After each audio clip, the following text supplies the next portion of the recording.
All right, let's jump right in. Today, we're talking about a really important agreement, especially if you're doing any kind of business or earning money between Singapore and China. It's called the Double Tax Agreement.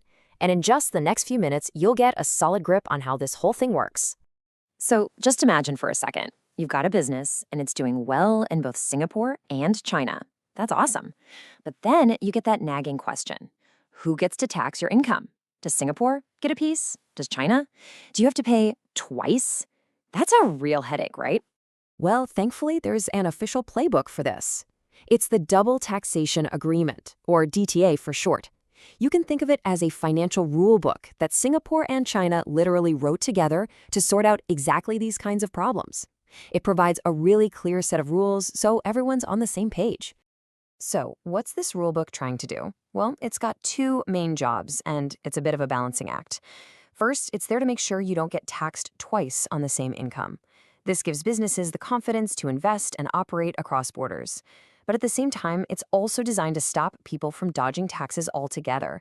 It's about fairness, making sure everyone pays their share and doesn't sneak through loopholes. Now, this is super important. This agreement, with all its rules and protections, doesn't just apply to anybody. It's specifically for people and companies who are considered tax residents of either Singapore, China, or sometimes even both. That one word, resident, is basically the key that unlocks this whole thing. Okay, so let's break down how this actually works. We're going to get into the nitty-gritty of three core ideas you really need to get: who counts as a resident, where a business can be taxed, and what kind of income we're even talking about. So first up, what does resident even mean? Well, according to the agreement, this is in Article 4, a resident is basically any person or company that has to pay tax in a country because of things like where their home is, where their company is managed from, or where it's incorporated. It's the very first test to see if the DTA even applies to you. But what happens if you're an individual who, technically qualifies as a resident in both countries? Well, the DTA has this really clever step-by-step tiebreaker test. It's a checklist. First, it asks, where's your permanent home? If that doesn't solve it, it moves to the next question. Where are your personal and economic ties the strongest? It's a really logical process to make sure you only have one country of residence for tax purposes. Now for businesses, this next one is a huge deal. It's called a permanent establishment, or PE. The best way to think about it is like having a business home base in the other country. And trust me, if you have one of these, it completely changes your tax situation. So what actually counts as a PE? Well, the agreement gets pretty specific. We're not talking about just a brief visit. We're talking about a real physical presence, like a branch office, a factory, or even a construction site that's up and running for more than 6 months. That level of activity is what creates a taxable presence. But here's what's just as interesting: what doesn't count as a PE. The DTA is super clear here. If you're just using a warehouse for storage or display, or you have a small office just for buying goods or gathering info, those things are considered preparatory or auxiliary. They're not your main business, so they don't trigger that permanent establishment status. Okay, so we figured out who's covered and where they're based. Now for the main event, the part you've probably been waiting for. How does this DTA actually change how your income gets taxed? Now this is one of the most important rules in the entire agreement. It's from Article 7. For business profits, the rule is pretty simple. Your company's profits get taxed in its home country. That's it. But there's a big unless. Unless you have a permanent establishment in the other country. If you do, then the profits connected to that PE can be taxed over there. And here is where you can really see the DTA working its magic, especially for investors. For things like dividends, interest, and royalties, the DTA puts a cap on the tax rate that the source country can charge.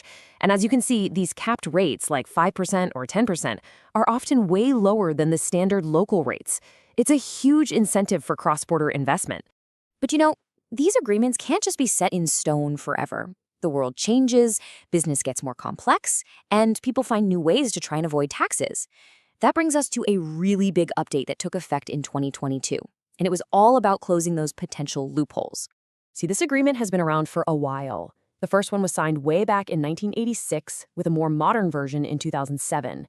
But the real game changer was in 2022, when something called the Multilateral Instrument, or MLI, officially updated the treaty. This really kicked off a new era for how these things are handled. So what in the world is this MLI? Honestly, it's pretty genius. Think of it like a global software patch that upgrades thousands of tax treaties all at once.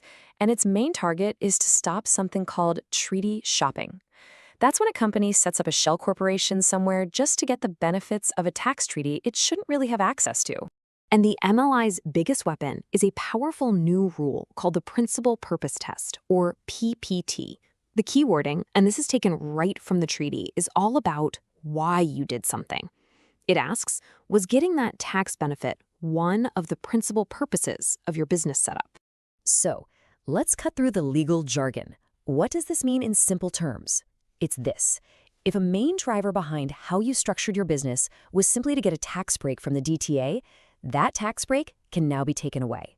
It's a huge shift from looking at what you did to why you did it. So there you have it. The Singapore-China DTA is this really fascinating thing. On one hand, it's a tool built to fire up economic growth. On the other, it's a guard to prevent abuse of the system. And that really leaves us with the big ongoing question. In today's super complex global economy, how do we keep striking the right balance between the two?